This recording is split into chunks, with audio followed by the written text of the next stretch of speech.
Alors, bonjour à tous. Bienvenue pour cette nouvelle Malte Academy. Ce matin, je suis accompagnée une nouvelle fois par Thierry, qui se présentera dans quelques secondes. Je voulais juste avant vous parler de quelques initiatives qui ont été lancées par Malte au début du confinement. Donc, la première initiative, c'était la page covid19.malte.fr qui vous permet de vous tenir informé sur toute l'actualité concernant justement la situation euh, par rapport au coronavirus, les aides auxquelles vous pouvez prétendre. Donc, n'hésitez pas à la consulter, elle est mise à jour régulièrement. La deuxième initiative, c'est le hashtag ReadyToHelp qui vous permet en fait de faire bénéficier de vos services de manière bénévole.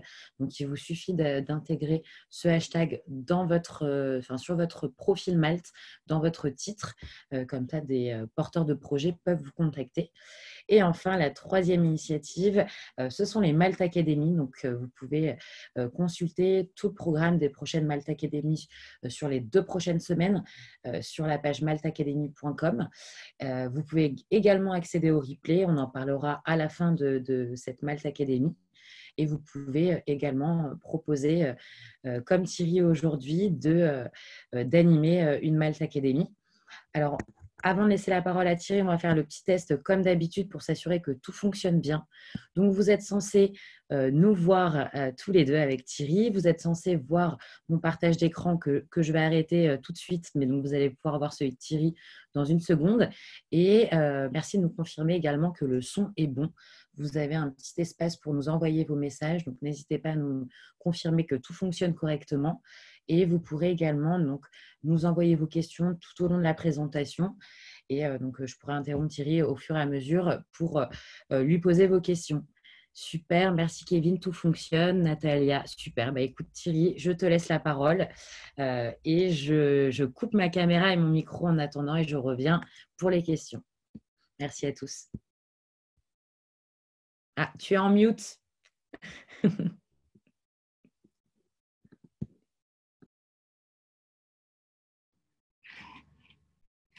Donc, je vais repartager mon écran. Donc, voilà. Donc, bonjour à tous. Donc, aujourd'hui, on va parler des hooks de React.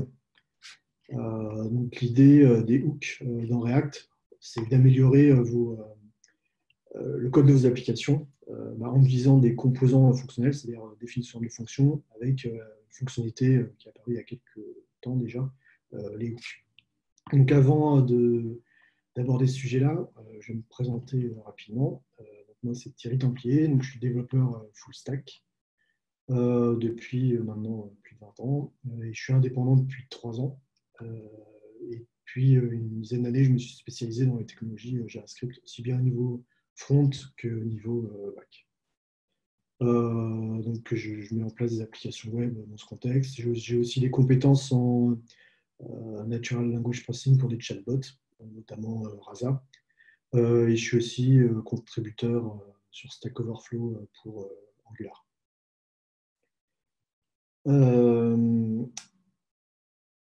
Donc voilà pour moi. Donc je vais avoir plusieurs parties dans ma présentation. Donc, déjà introduire pourquoi on en est React, on est arrivé à introduire des hooks dans la librairie. Après, on va voir les hooks plus en détail. Après, on va voir les hooks externes, c'est-à-dire des hooks qui sont fournis par des librairies externes via des packages et modules. Et en quatrième partie, on verra les hooks personnalisés, puisqu'on peut créer nos propres hooks pour factoriser du code sous forme de fonction. Et puis en conclusion, rapidement, je rappellerai un peu ce qu'on a vu et en quoi ce que ça peut nous apporter d'utiliser des hooks dans nos applications. Donc tout d'abord, pourquoi les hooks? Donc les problématiques des applications front-end, le constat, c'est que les composants qui sont complexes, qui ont beaucoup de code dedans, ça peut être difficile à comprendre et c'est pas très maintenable. Et le deuxième point, c'est que les classes, c'est pas idéal à utiliser en JavaScript, sachant que JavaScript, c'est pas un langage qui supporte nativement les classes, puisque c'est un langage orienté prototype.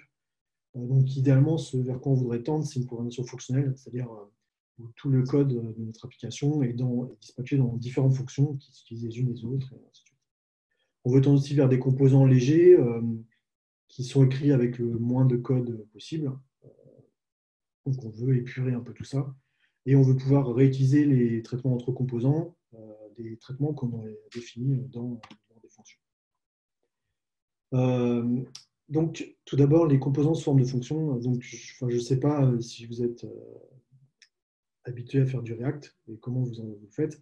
On peut écrire des composants sous forme de fonctions et sous forme également de classes. Et un des niveaux refactoring, ce qui est conseillé, c'est quand les composants ils sont, il n'y a pas trop d'utilisation de cycle de vie, ce genre de choses, c'est d'utiliser des composants, ce qu'on appelle stateless fonctionnel. Alors le stateless, j'ai mis entre guillemets parce que ça c'est une appellation il y a quelques années. Mais dans l'article que je vous mets en lien, c'est ce qu'il disait, c'est-à-dire que si en gros il n'y a pas de gestion d'état, c'est bien d'utiliser des composants fonctionnels. Donc globalement, c'était intéressant, mais on perdait des fonctionnalités. Donc, je dis bien, hein, s'il y a quelques années ça, maintenant c'est plus vrai hein, avec le look. On ne pouvait plus avoir la gestion d'état du composant. Les cycles de vie du composant sous forme de fonctions, on ne les avait plus. On ne pouvait plus utiliser les refs, ce genre de choses. Donc, on gagnait en clarté de code, en lisibilité, mais on perdait des fonctionnalités. Donc, concrètement, qu'est-ce que ça donnait Thierry, Oui. excuse-moi, je t'interromps juste une seconde. Est-ce que tu pourrais lancer la diapositive en plein écran? Comme ça, on D'accord. verra un petit peu mieux. Merci Comme ça, beaucoup. c'est mieux. Alors, je te dis ça. Parfait, c'est parfait. Merci. Donc, on voit à gauche un composant qui est écrit sous forme de classe. Donc, on a une classe qui étant la classe component de React. Donc, on voit qu'on a le constructeur. Enfin, il faut gérer le mot clevis qui est un peu particulier en JavaScript. On a des fonctions et puis on a une fonction render. Et au final, on se rend compte que l'utilisation des classes, dans ce cas-là, ce n'est pas forcément utile parce que React permet de créer des composants sous forme de fonctions. Donc, on voit que si on refactor ce composant dans un composant fonctionnel, c'est-à-dire un composant écrit dans une fonction, on gagne à peu près 30% de lignes de code. Et c'est beaucoup plus simple. C'est-à-dire qu'on renvoie directement le code du composant en HTML, enfin en JSX, et on peut référencer une fonction qui est dessus. Donc on n'a plus le mot-clé vis, on a beaucoup moins de code, on n'a plus de constructeur, ce genre de choses. Donc c'est vrai que c'est quand même intéressant d'utiliser cette approche. Euh, Donc, par contre, c'est embêtant de ne plus avoir de gestion d'état, ce genre de choses. Donc, en fait, il y a un pattern en React, le Higher Order Component, qui permet en fait d'englober les composants dans une fonction pour les enrichir. Et ça permet, en gros, de fournir des fonctions, ces fonctionnalités manquantes à ces composants fonctionnels. Donc, il y a une bibliothèque avant les hooks qui était assez populaire, c'est Recompose, qui permettait de faire ce genre de choses.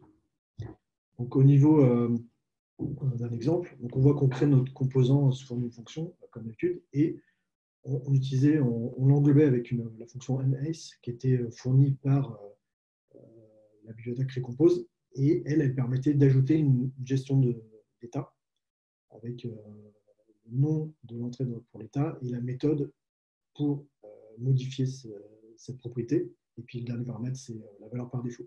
Donc on voit qu'on pouvait référencer la valeur du compteur, qui est géré par le state, qui est dans l'état du composant, et on pouvait appeler des méthodes pour mettre à jour cet état.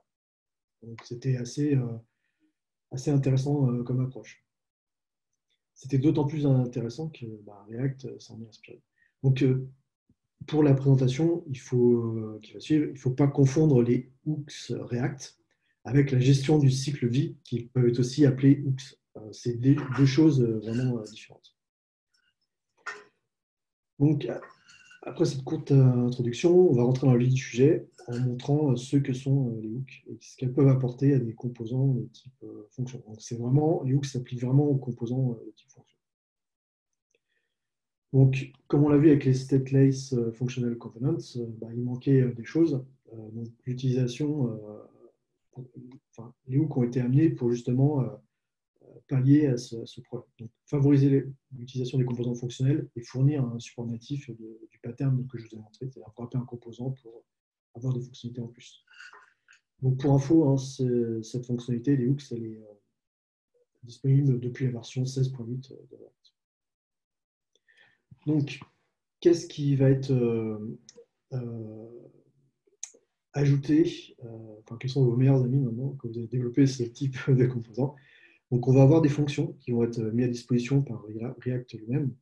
Donc, useState pour gestion des états, useEffect pour gestion des effets de bord, useContext, useRef, enfin, il y en a quelques-uns en plus.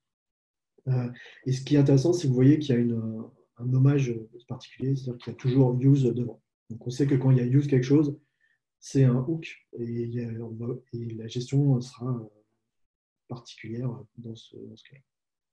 Donc, un exemple. Donc maintenant, pour créer un composant fonctionnel, donc on le crée toujours pareil, on voit en fait qu'on peut utiliser un état avec la méthode useState. Donc ça ressemble beaucoup à ce qu'on avait avec Recompose, hein. Donc le paramètre à useState, c'est la valeur par défaut de l'élément dans l'état. Donc on aura une variable counter qui correspond à sa valeur et une méthode setCounter qui permettra de mettre à jour cette valeur. Et à chaque fois qu'on met à jour la valeur, en fait, on repassera, la méthode de rendering repassera, donc on repassera dans la fonction et du coup l'interface graphique sera rafraîchie. Donc c'est vraiment pas très compliqué pour un exemple simple. Donc il y a un autre hook qui est intéressant, c'est useEffect, donc pour gérer les effets de bord des composants. Donc il est exécuté en fait par défaut au premier affichage et après chaque mise à jour. Il est asynchrone, donc c'est assez intéressant de performance. Donc, pour comprendre à quoi correspond cet effect, enfin ce hook, c'est en fait, ils peuvent être vus comme une combinaison des méthodes de cycle de vie du composant. Donc, ce code déjà fait du React, ça va leur parler. Did months, donc avant que le composant soit monté, l'interface graphique, quand il a été mis à jour et juste avant qu'il soit démonté. Et donc, useEffect, il y a deux types d'utilisation, une sans nettoyage et une avec nettoyage, puisque en fait, on va pouvoir initialiser des choses et quand, par exemple, le composant doit être démonté, il faudra éventuellement nettoyer les choses. Donc ça, c'est un peu comportement par défaut. Donc le truc, c'est que on ne veut pas forcément que que ce hook soit exécuté à chaque affichage, quoi. On veut peut-être contrôler ça de manière un peu plus finement, parce qu'il peut y avoir des impacts sur les performances, et ça peut ne pas correspondre exactement à ce qu'on veut. Nous, par exemple, on veut, par exemple, ne l'exécuter que la première fois que le composant est monté. Donc il y a la possibilité de passer un second paramètre, c'est quelque chose qui est vraiment important à ce hook, qui permet de dire, voilà, on veut ne pas exécuter ce hook si certaines valeurs n'ont pas été modifiées entre deux valeurs. Et donc du coup, le hook sera mis en pause. Et quand les valeurs seront modifiées, il sera réactivé et exécuté. Donc, si on prend un exemple, hein, par exemple, pour récupérer les données d'une API serveur, donc on va gérer l'état dans du state toujours, et on va utiliser useEffect, et on va mettre notre traitement pour récupérer les infos. Et quand les infos sont là, passer les traitements, stocker les informations dans l'état avec cette data. Et ici, les informations seront affichées à chaque fois. Donc, on va prendre des exemples juste à la fin de cette section-là. Donc, les règles à suivre. Donc, il y a des règles importantes à suivre. Il faut utiliser le hook, c'est-à-dire l'appel des fonctions useState, useEffect, uniquement à la racine de notre fonction. Il ne faut pas l'appeler dans des boucles, dans du code conditionnel, des fonctions imbriquées, ce genre de choses, parce que sinon React va s'en mêler les pinceaux. C'est-à-dire qu'il va gérer les hooks de manière séquentielle et il faut qu'il y ait la même séquence à chaque fois dans les appels. Et les hooks ne peuvent être utilisés que dans des fonctions React. Il ne faut pas les appeler dans des fonctions JavaScript classiques. Donc dans des composants React, on peut également créer des hooks. On verra quand on fera des hooks personnalisés qui utilisent d'autres hooks. C'est-à-dire, par exemple, un hook personnalisé va utiliser useState, useEffect, ce genre de choses. Donc, on va passer un peu à une petite démo. Donc, j'ai créé une petite appli minimale avec des routes.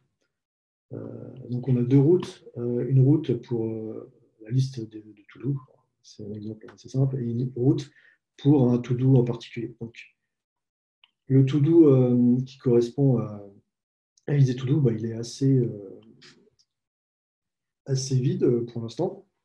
Donc, ce qu'on va faire, c'est, j'aimerais bien en fait récupérer les to-do depuis mon serveur. Donc, j'ai une petite API serveur.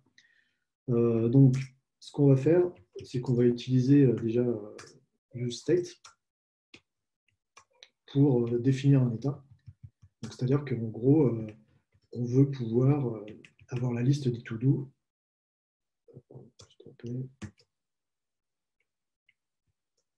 et pouvoir gérer ces to-do, c'est-à-dire les modifier. Et donc ça, on va utiliser useState. Et donc la variable initiale, c'est un tableau vide. Donc on va l'importer de React directement. Donc après, ce qu'on peut faire, on peut afficher directement la liste des to-do.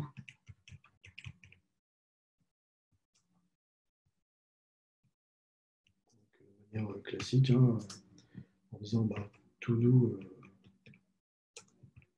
.map. Donc là, on a un to-do. Et ici, on va envoyer un composant. Donc, je ne vais pas faire des choses très élaborées en termes d'interface graphique. Donc, je vais juste afficher le nom donc, to-do. Donc là, maintenant, on sait qu'on a géré l'état. Donc maintenant, on va charger, en fait, on va faire l'appel. On va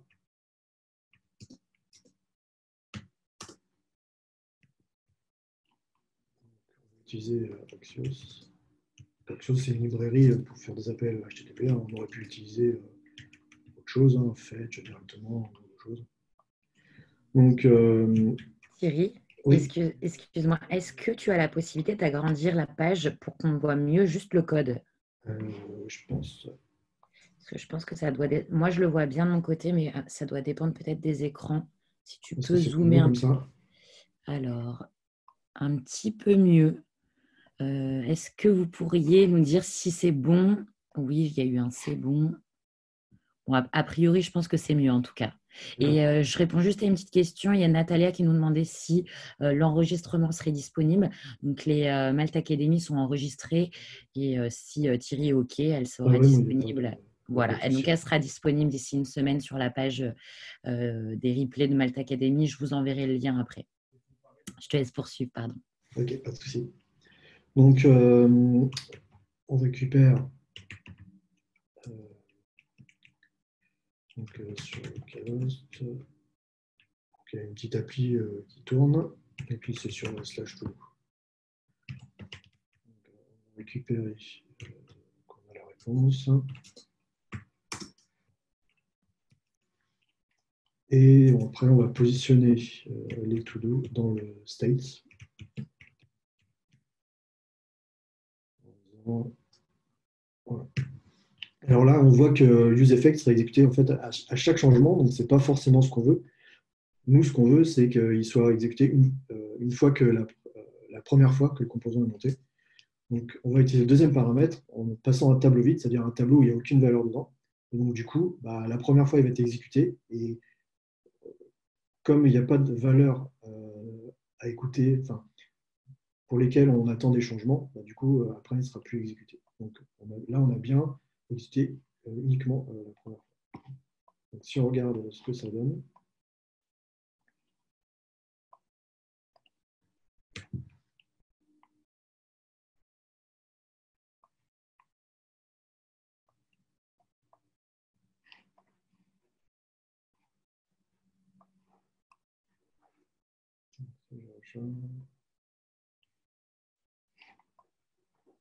oui, évidemment, si je n'ai pas, si je n'importe pas, ça peut pas marcher. Fragment aussi, il faut que j'importe. Voilà. Donc là, on voit qu'il me charge tous mes to-do et qu'il a fait l'appel à la méthode.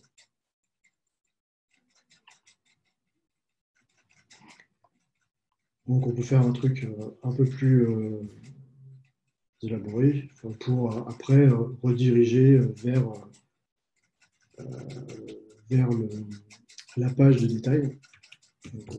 Donc, Link, c'est un composant de React Router DOM qui va nous permettre en fait de changer d'URL. Donc,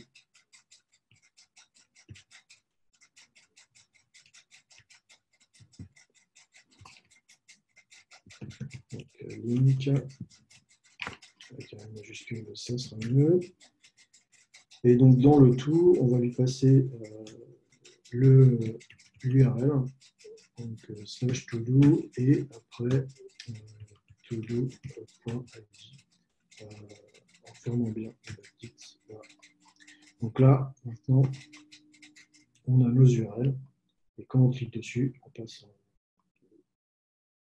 quelque chose de classique.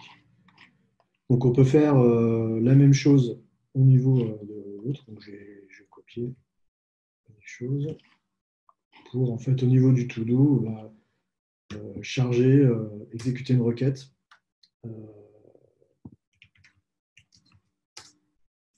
pour afficher les données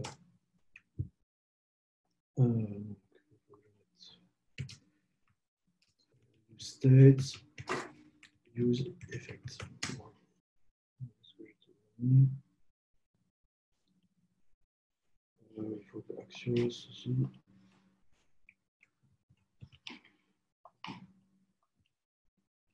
Utiliser use params pour avoir l'ID en fait du.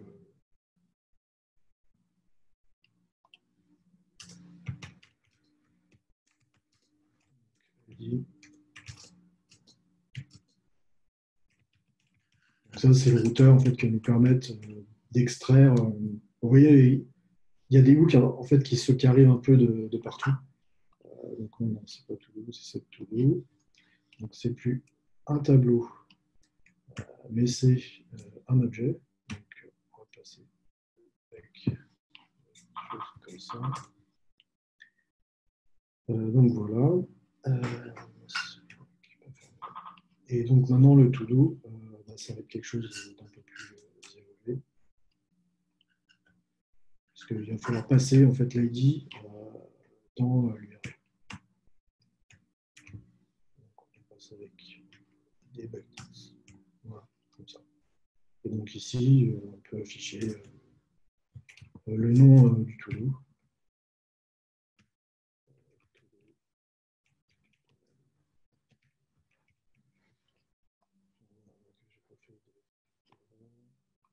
Donc, si on enregistre, oui, il faut que j'utilise fragment, pareil.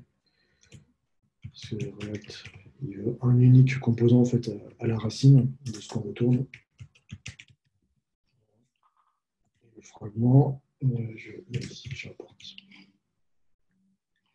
Maintenant, quand je clique, on voit qu'il y a l'autre requête qui est faite et on a l'information. Donc, je ne sais pas s'il y a des questions déjà à ce niveau-là. Donc, on voit que c'est assez simple en fait. Assez rapidement, on arrive à mettre en place une gestion de composants, en chargeant des données, gérer un état.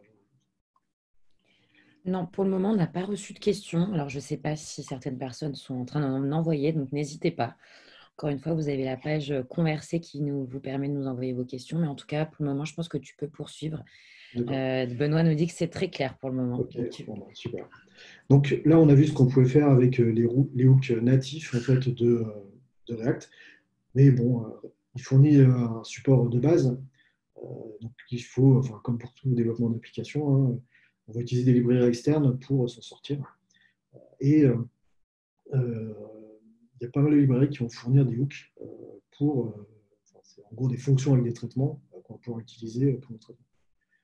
Donc, je ne peux pas tout citer, hein, mais en gros, il y en a pour la gestion des formulaires, qui je trouve qui est assez intéressante. C'est celle qu'on va utiliser dans la démo.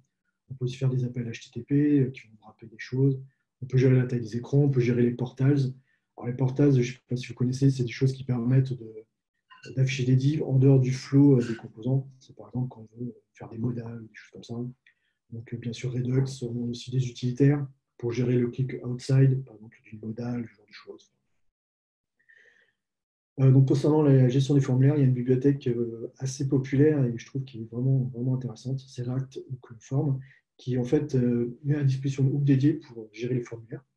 Donc, ce qui est intéressant, c'est que c'est une définition qui est inline en fait au niveau des balises et des inputs et qui gère les règles de validation.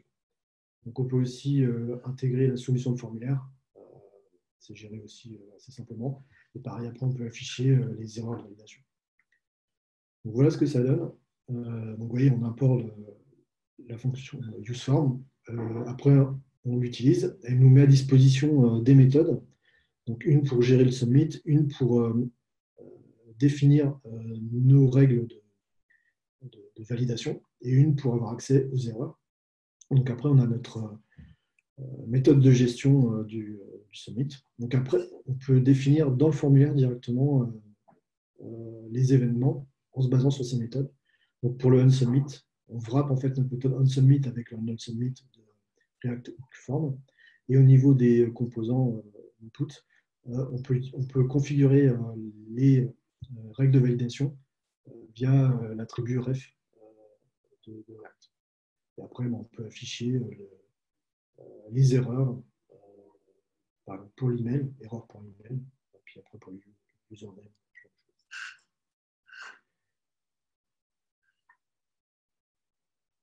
Donc on peut y aussi d'autres hooks pour les modales. Enfin, c'est assez sympa aussi. Et les modales, en fait, c'est toujours à peu près le même principe, quoi. On utilise useModal avec des paramètres et des états. Ça nous met à disposition soit des composants, des méthodes ou des variables qui fournissent un état. Et à partir de ça, on peut gérer. Donc là, on voit que isOpen permet de dire est-ce que la modale est ouverte ou pas. On peut utiliser la méthode open qui est fournie au-dessus pour ouvrir la modale. Et le composant modal va permettre de wrapper en fait, le contenu de la modale directement.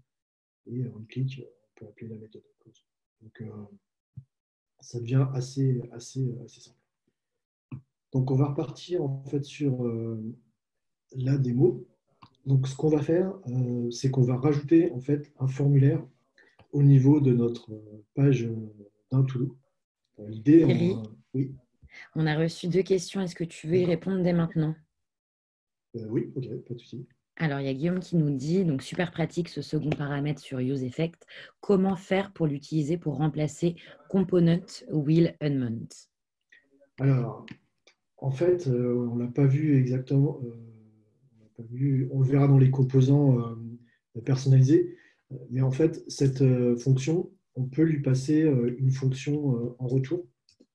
Et cette fonction, en fait, c'est ce qu'on appelle la fonction de nettoyage qui va pouvoir, qui va être utilisée par React pour en fait exécuter des traitements quand le composant va être démonté. Donc, c'est l'équivalent de component will unmount. Donc, le code que tu mettais dans component will unmount, en fait, il faudra le mettre ici dans la fonction qu'on retourne dans la callback de useEffect. Donc, Super, on verra à la fin pour les custom components, j'en ferai un où on enregistre un listener, il faudra le supprimer. Donc, on le fera à ce niveau-là. très bien. On a une question de Patrick. Ces bibliothèques sont-elles compatibles avec TypeScript? Oui, oui, oui. En fait, tout ce qu'on peut faire avec du React et intégrer du TypeScript, ce genre de choses, on pourra le faire avec les hooks, puisque les hooks, en fait, c'est rien d'autre que des fonctions, quoi. Donc, si elles ont une description TypeScript, un typing, ce genre de choses, on pourra enfin, on aura le, le checking au niveau des types, ce genre de choses. Super. Merci beaucoup. Je crois que c'était la dernière question. Je te laisse OK. poursuivre.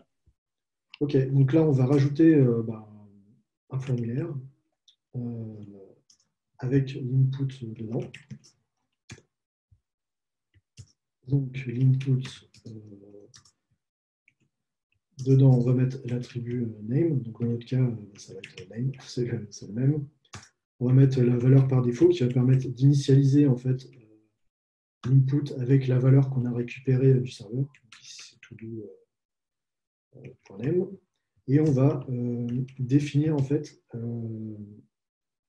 les règles de validation pour ce composant via la méthode register qu'on a importé. Enfin, je vais l'importer parce que je ne l'ai pas encore fait. Et on va lui dire que ce champ il est required. C'est-à-dire qu'il faut forcément avoir une valeur dedans pour pouvoir valider le formulaire. Donc maintenant, on va importer les choses relatives à useform. Donc on a register, on a handle submit et on a la liste des erreurs suite à la validation. Donc useform. Et on va importer useform. Useform depuis la librairie externe qui est React.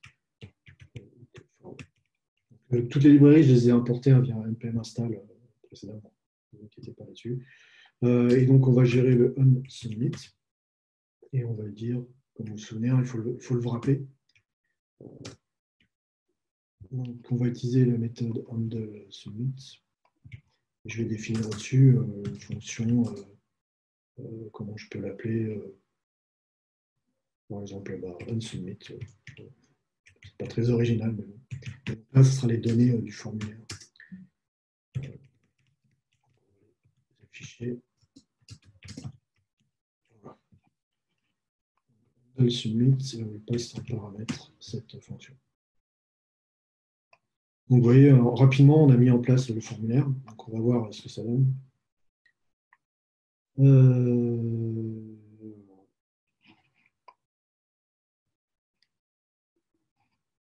Pourquoi il met cette erreur-là? Je vais bien importer.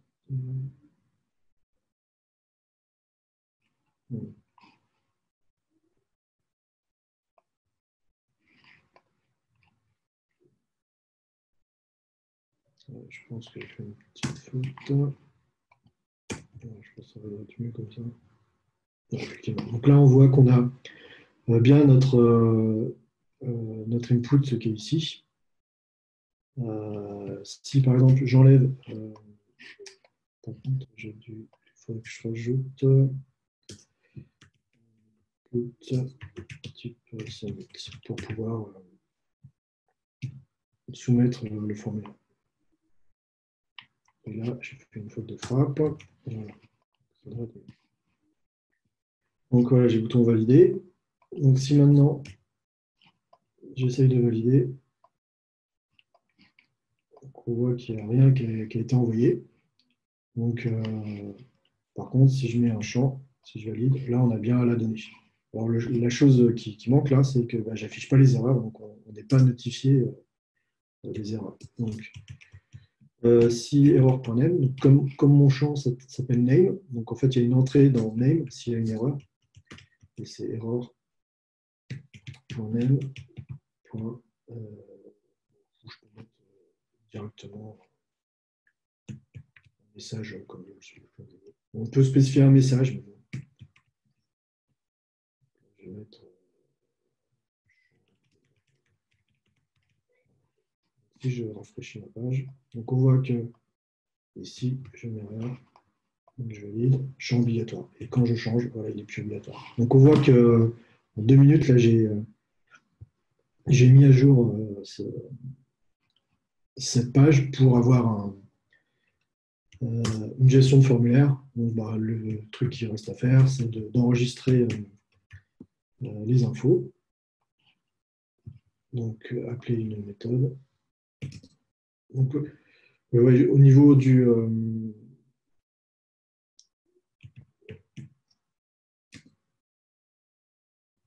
je ne gère pas les erreurs, hein, parce que bon, on n'a pas énormément de temps, mais voilà, il faudrait que ça soit un peu plus... c'est-à-dire s'il y a des erreurs 400, des choses comme ça, il faudrait les gérer. Et donc, on va utiliser une autre hook du routeur, c'est Use History, qui va nous permettre, en fait, d'avoir accès à l'history pour pouvoir changer de page quand tout s'est bien passé. C'est-à-dire que quand la mise à jour a été faite, donc on peut pousser dedans, slash to do. En faisant ça, quand la requête de mise à jour s'est bien passée, on va revenir en fait sur la page de liste des tools. Donc, si par exemple, je mets valider, hop, on revient ici et on voit que une petite erreur, on voit qu'on est bien revenu sur la page. Donc ça, c'est parce que en fait, ici, quand on fait une liste, il faut forcément en React mettre un attribut key et mettre un to do pour dessus. Donc une valeur unique qui dépend de notre objet. Donc, si je mets c'est bon, on n'a plus l'erreur et c'est bien mis à jour. Si je recharge, voilà, on est bien ici. Donc voilà l'idée. Hein. Vous voyez que c'est assez simple et assez rapide à mettre en œuvre. Et tout est fait sous forme de fonction. Donc voilà pour lui. Donc, on va passer au hook personnalisé. Alors, je ne sais pas s'il y avait des questions à ce niveau-là. Alors, Ça parlait pour non. l'instant. Ok, de toute Non, façon, il on pourra n'y en a répondre à pas. la fin. Si on a besoin. OK. Donc, on va repasser à la présentation. Donc, les hooks personnalisés. Donc, en gros, l'idée, c'est que, je vous le disais tout à l'heure, hein, on a nos composants, on a également des traitements qui peuvent être communs à certains composants. Donc, on aimerait bien en fait modulariser ces traitements dans une fonction et utiliser cette fonction dans les composants de manière optimale. Donc, l'idée, c'est vraiment d'avoir des hooks personnalisés, c'est rien que des fonctions réutilisables qu'on peut utiliser dans des composants. Donc, au niveau du principe, donc c'est les fonctions JavaScript. Donc, par convention, on les préfixe par use. Donc, après, ce n'est pas obligatoire, mais ça permet de dire qu'en fait, quand on détecte une fonction qui a use, ben on sait que c'est un hook, donc du coup, il faut faire attention à ne pas le mettre dans des boucles ou des choses comme ça. Donc c'est plutôt pratique. Donc il peut appeler d'autres hooks, comme useState, useEffect, pour gérer un état interne, déclencher des traitements sur des mises à jour de composants, genre de choses. Et il n'y a pas forcément de signature particulière. C'est-à-dire qu'en entrée, il peut prendre ce qu'il veut, un tableau, une valeur, un objet, et il peut renvoyer ce qu'il veut. Hein, on a bien vu. Hein. UseState, ça renvoie un tableau, avec le premier élément, la valeur, et le deuxième élément, une fonction de mise à jour. Mais on a vu d'autres hooks qui renvoyaient un objet, avec dedans des noms spécifiques. Donc, c'est vraiment ouvert, on fait vraiment ce qu'on veut.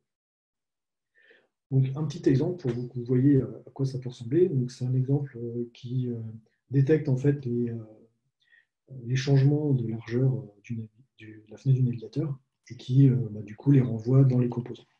Donc, on voit qu'on utilise bien use au début. On voit qu'on utilise un état avec la taille de la fenêtre. Donc, on voit qu'on utilise useEffect. Elle est appelée une seule fois puisqu'on utilise un tableau vide ici. Donc, elle va nous permettre d'initialiser le listener sur l'événement resize sur le window.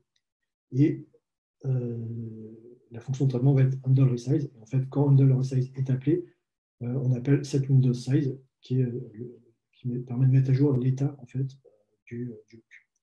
Et comme je le disais tout à l'heure, la fonction qui est retournée, ça correspond à une fonction qui va nettoyer en fait, tout ce qui a été initialisé dans useEffect. Donc ici, on va désenregistrer le listener sur l'événement resize pour cette compatibilité. Et à la fin, on retourne en fait une valeur qui correspond ici à l'état si la largeur est inférieure à 768. Alors du coup, c'est true. Donc on est dans le cas d'un device mobile, et sinon on est dans un autre cas. Et donc à chaque fois que cette valeur va changer, le composant qui utilise la hook va être rafraîchi. Il va y avoir un rendering qui va être fait. Donc ça va permettre en fait de gérer ces mises à jour, ce genre de choses, et l'état interne du hook qui est complètement masqué. Donc on le voit ici, hein, l'utilisation, c'est très très simple. On appelle la méthode useDetectMobileDevice, donc isMobile. Et si c'est mobile, on a un layout mobile. Si ce n'est pas mobile, on a un layout normal. Donc à chaque fois que isMobile change, c'est-à-dire que quand on redimensionne la largeur de l'écran, la fonction va être appelée avec une nouvelle valeur de isMobile et la condition là, va changer. Et euh, le contenu du composant, la structure du composant va être adapté. Donc voilà l'idée. Donc on va passer sur la dernière démo. Donc l'idée, on ne va pas faire celui-là, on va en faire un autre qui est un peu plus adapté, entre guillemets, euh, à l'exemple qu'on a, parce qu'on a une liste. Donc on va essayer de la rendre triable. Donc l'idée, c'est de... donc on va repasser dans le composant to-do. Cet état-là, en fait, le to-do, on aimerait bien l'adapter pour qu'il soit trié en fait en fonction d'un critère. Donc, on va faire simple, on va trier sur le nom, mais on pourra, la hook que je vais vous présenter pourra être étendue pour passer en paramètre le nom du champ sur lequel on veut trier, et ça triera de manière adéquate. Donc tout d'abord, on va créer un autre composant. Je vais vous expliquer pourquoi tout de suite, parce qu'en fait, on ne peut pas appeler la hook ici dans la callback. Vous vous souvenez, hein, il faut obligatoirement que la hook soit à la racine de la fonction. Elle ne peut pas être dans des callbacks, dans des for, ce genre de choses. C'est pour ça qu'on crée un nom de composant ici. Donc, on va créer un composant en React, c'est vraiment très très simple. Et en entrée, ce composant, il va prendre la liste des to-do. Là, c'est les props qu'on récupère. Voilà. Donc maintenant, en fait, ce code-là, on va le déplacer pour qu'il soit dans ce composant ici. Donc on va mettre un fragment pareil. Donc on va mettre copier-coller, ça va être plus rapide. Le to-do, on n'a pas besoin. Je me suis trompé ici. Voilà. Donc ce code ici, on va le changer en appelant le composant. On va lui passer en paramètre les to-do.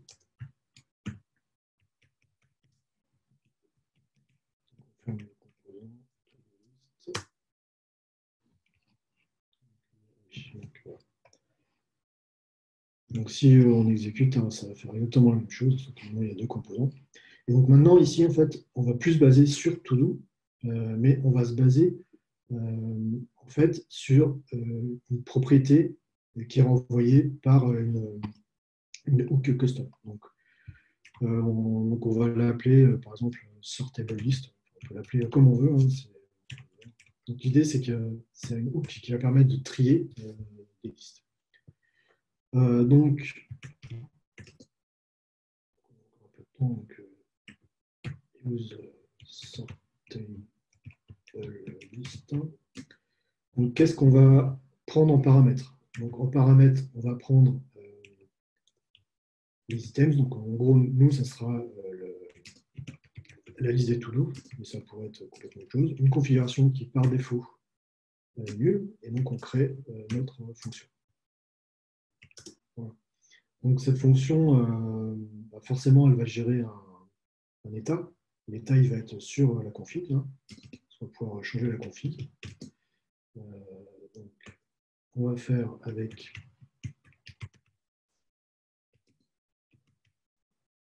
useState, hein, vous l'avez compris.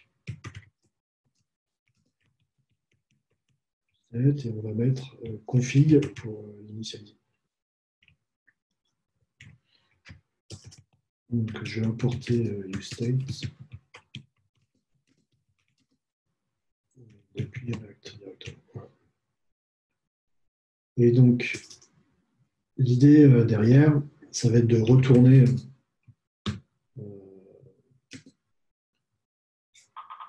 une liste d'items qui seront triés. Pour l'instant, on n'en a pas. Et request sort qui va nous permettre de dire, en gros, c'est trié par rapport à quoi, ce genre de choses. Et c'est une fonction qui va nous permettre en fait de déclencher un tri dans cette hook. Donc en fait, c'est une fonction qu'il faut qu'on définisse ici.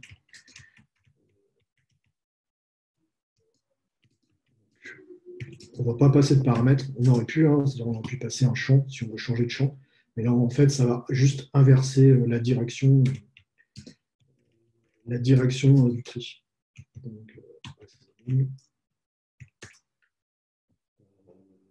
et ça va mettre à jour cette config. avec la direction. Dans le sort config, en fait, il n'y a que la direction. Et donc, le petit bout de code qui permet d'inverser la direction. Donc, si direction, ascending, et là, du coup, la direction descending. Pas très compliqué.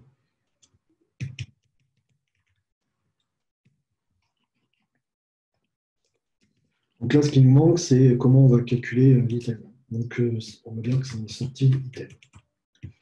Donc là, il y a une petite subtilité. En fait, on aimerait que sortie d'item soit mis à jour uniquement quand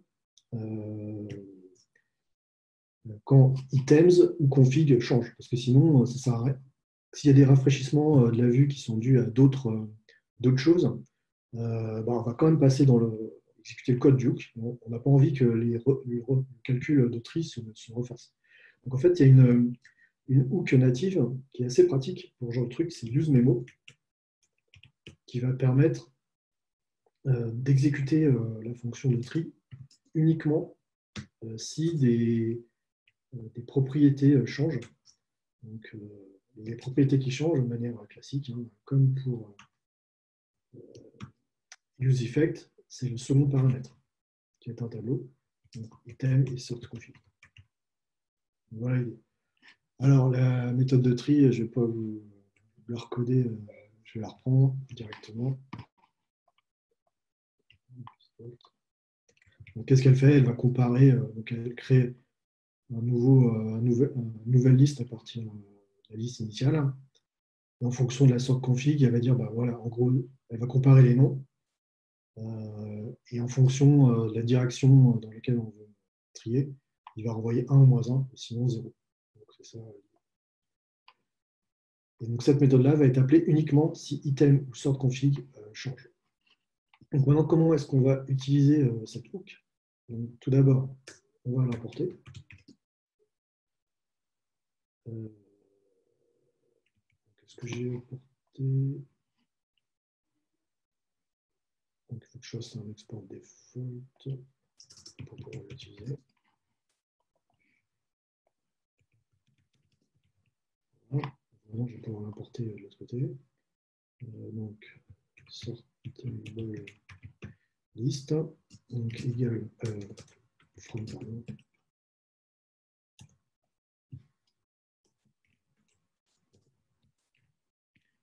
Et donc, on va pouvoir l'appeler ici. Et on va récupérer ce qu'on retourne. Donc, en entrée, on va lui passer les to-do. Vous vous souvenez, hein, c'est ce qu'on passe ici. Donc, le premier paramètre, c'est item. On aurait pu passer un deuxième, mais dans le cas, on laisse le truc par défaut. Donc, on lui passe et to-do. Et on va récupérer ce qu'on a ici en retour. Donc, item et request sort. Donc, items et request sort. Donc, en fait, item, on va plus se baser sur les to-do maintenant. On va se baser sur les items. Et item, en fait, il sera trié en fonction de ce qu'on a dans la config de tri. Donc, si on exécute ça, j'ai oublié d'importer. Voilà. Donc là, on voit que c'est trié en fait par les ID.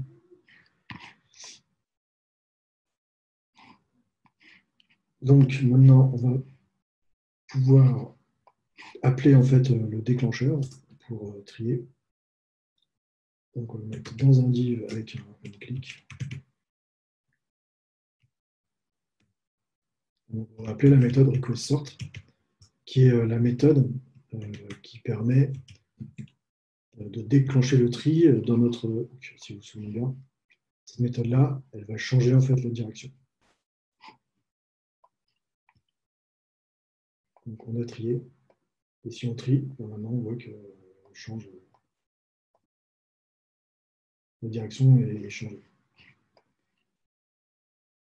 Donc voilà l'idée de ce genre de choses. Et vous voyez, c'est assez simple. Et ce composant sortable list, en fait, on peut l'utiliser dans un autre composant qui gère une liste, hein, de manière assez simple, uniquement en important, et puis en faisant ce genre de choses. On pourra gérer le tri de la même manière. Donc, je ne sais pas s'il y a des questions à ce niveau-là. Oui, alors, on avait une question de Roland qui nous demandait quel est l'avantage avec la gestion de l'état d'un composant avec les hooks. L'avantage, Ouais. bah, c'est quand en fait on veut gérer un état interne au composant. C'est-à-dire quelque chose qui est vraiment cloisonné dans le composant. Si c'est quelque chose qui est plus global, bah, clairement, là, moi, je gère un état local pour les to-do, mais je ne sais pas si vous étiez là quand j'ai parlé des stores, mais clairement, c'est quelque chose qui doit être mis dans un store puisqu'il est plus global à l'application.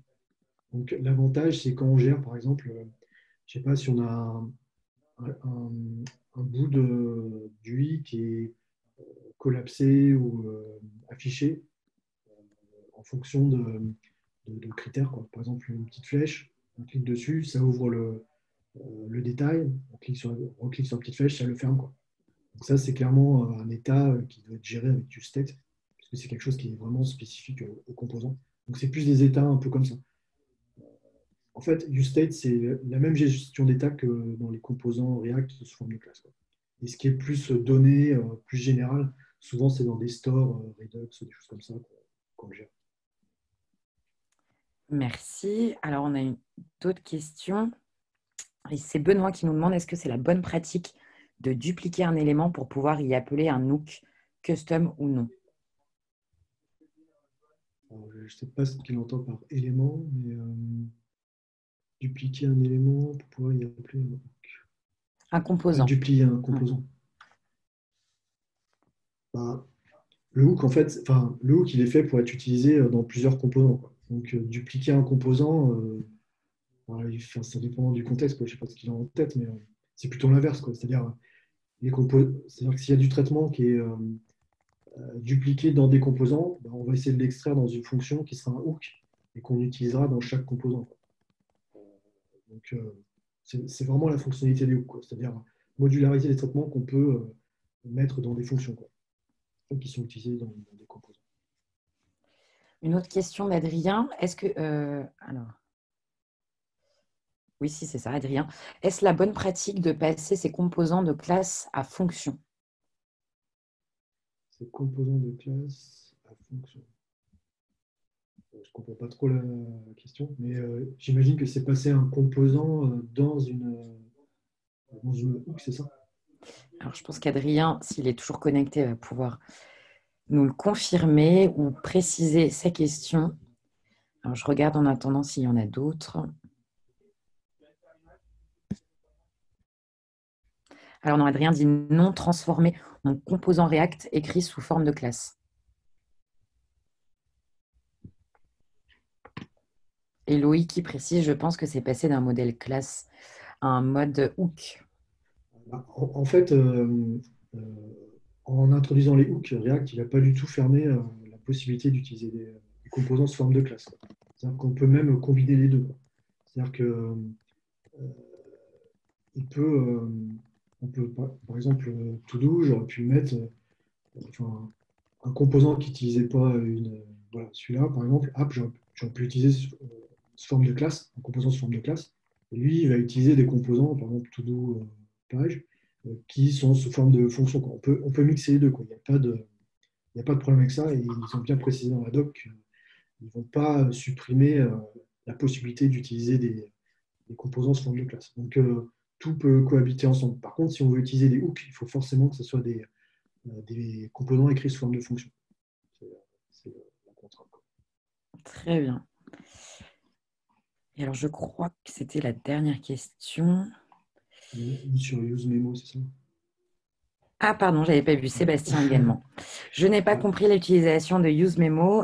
Donc, est-ce que tu peux réexpliquer assez brièvement? Alors, en fait, euh, dans mon cas, il faut que je trie par nom les items.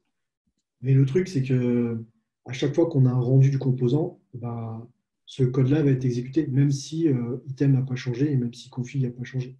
Donc, du coup, cette fonction-là, elle serait exécutée autant de fois qu'il y a de rafraîchissement de la vue.